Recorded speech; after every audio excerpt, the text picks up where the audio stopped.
경매는 하기만 하면 무조건 돈 번다고 생각하시는 분들 많죠?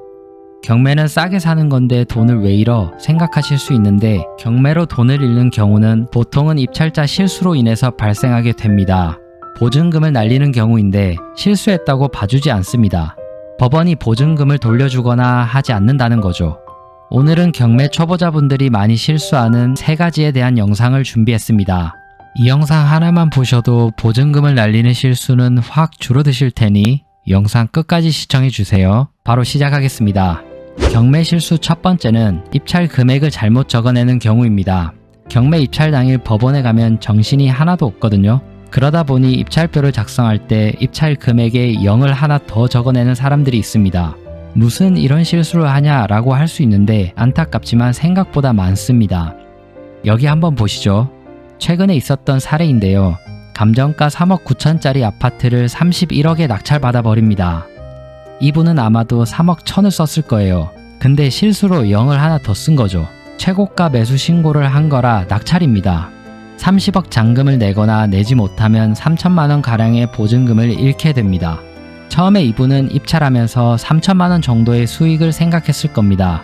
정말 안타깝게도 결국 대금은 미납했고요. 보증금도 날렸습니다. 이런 실수 한 번 하면 다시는 경매 안 하게 되니 이 영상 보시는 분들은 입찰표 작성하실 때 꼭 여러 번 확인하셔서 실수하는 일이 없으셨으면 합니다. 다음 사례입니다.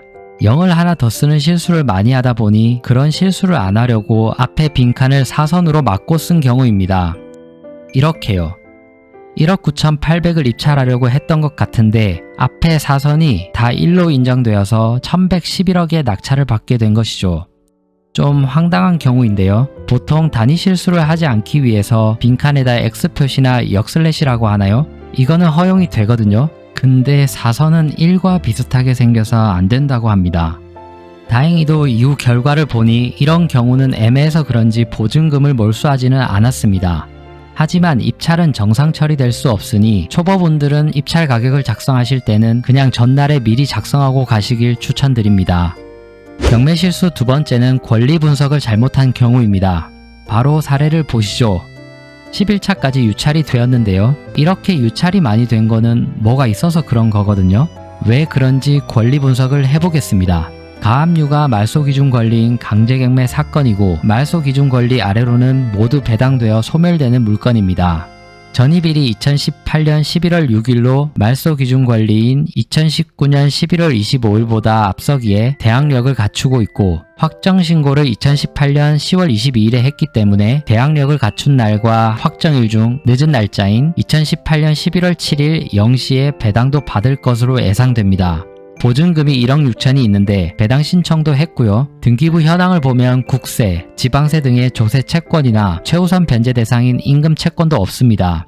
딱히 특별한 사항이 없어 보이죠.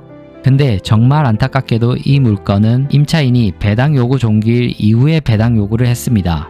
배당 요구 종기일이 22년 3월 2일인데 배당 요구 신청은 22년 6월 14일에 했죠. 배당 요구 종기일 전에 배당 요구 신청을 해야 하거든요. 그렇지 않으면 임차인은 확정신고와 배당 요구를 했다 하더라도 보증금을 받지 못하게 됩니다.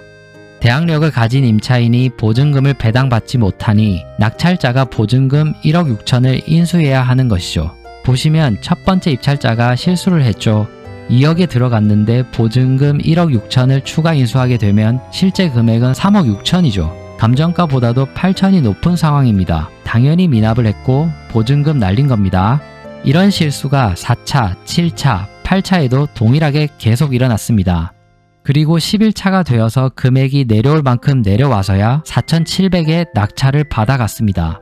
1억 6천을 더하면 실제로 배 땡땡씨가 입찰한 금액은 2억 700 정도가 되겠네요. 이렇게 권리 분석을 할 때는 임차인이 있을 경우 전입 확정 신고를 했는지 선순위인지 배당 신청을 했는지 그 배당 신청 일자가 배당 요구 종기 내에 있는지 꼼꼼히 체크하셔야 합니다. 알고 보면 너무나 쉬운 권리 분석인데 실수하면 큰 손실이 발생하게 되거든요. 영상 보시는 분들은 이런 실수 하지 않았으면 합니다. 마지막 경매 실수 세 번째는 시세 분석을 잘못한 경우입니다. 경매 물건에 입찰하기 위해서는 권리 분석도 중요하지만 시세 조사가 훨씬 더 중요합니다.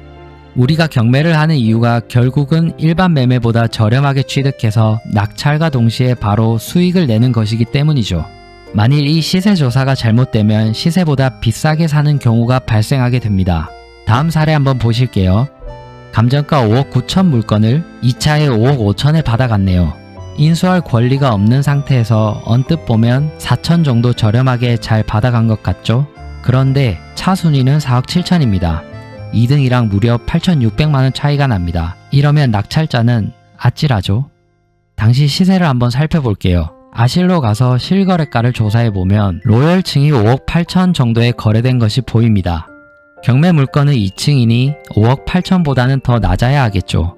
14년도에 1층과 로열층의 차이는 4천 정도였는데 경매 당시에는 갭이 더 벌어졌을 확률이 높고요. 아마 이 당시에 매물 시세가 더 낮았을 것으로 예상이 됩니다. 결국 대금 미납했네요. 그리고 3차에 2차 차순위 금액과 비슷한 4억 4천으로 받아갔습니다. 시세 조사는 인테리어 여부, 동별 가격 차이뿐만 아니라 층별 가격 차이까지 최대한 정확하게 조사를 하셔야 합니다. 임장 가서도 매도인 입장, 매수인 입장 등을 활용해서 금매를 찾아내야 하고 지금같이 1층은 거래량이 많지 않기에 조사한 금액으로 최대한 정확하게 금액을 추정해낼 수 있어야 합니다. 그렇게 뽑아낸 가격에서 수익률을 잡고 더 낮게 입찰을 하셔야 하는 거죠. 그렇게 해야 시세 조사를 잘못해서 소중한 보증금을 날리지 않게 됩니다. 오늘 영상은 경매 초보자들이 가장 많이 하는 실수 3가지에 대해서 말씀드렸습니다. 첫 번째는 입찰표를 잘못 쓰는 경우, 두 번째는 권리 분석을 잘못해서 대항력 있는 선순위 임차인에게 줘야 할 돈이 있는 경우, 세 번째는 물건의 시세를 잘못 조사한 경우입니다.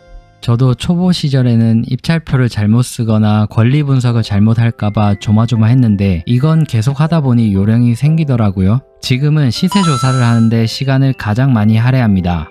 경매 낙찰 받기는 쉽습니다. 가격을 높게 쓰면 되니까요. 근데 이거는 우리가 원하는 건 아니고 결국은 시세보다 싸게 사야 합니다. 그렇다고 아무 기준도 없이 낮게만 쓰다 보면 폐찰만 경험할 거예요. 결국은 내가 원하는 수익률과 시장에서 통하는 가격대, 실거래가 대비 낙찰률이죠. 그리고 사람들의 심리까지 균형을 잘 잡아야 해요. 그렇기에 시세를 정확하게 파악하는 게 무엇보다 중요합니다. 입찰장 가서 보면 지나치게 높게 받아가시는 분들 많이 봅니다. 실거주 수요일 수도 있고요. 컨설팅 같아 보이는 낙찰자들도 많습니다. 그런 분위기에 휩쓸려서 입찰가를 올리는 순간 실수하게 됩니다. 그래서 뭐든지 기본이 중요합니다. 오늘 말씀드린 사례 잘 참고하셔서 안전한 경매 투자로 수익 많이 내시기 바랍니다. 오늘 영상은 여기까지입니다. 영상 끝까지 시청해 주셔서 감사합니다. 부제스였습니다.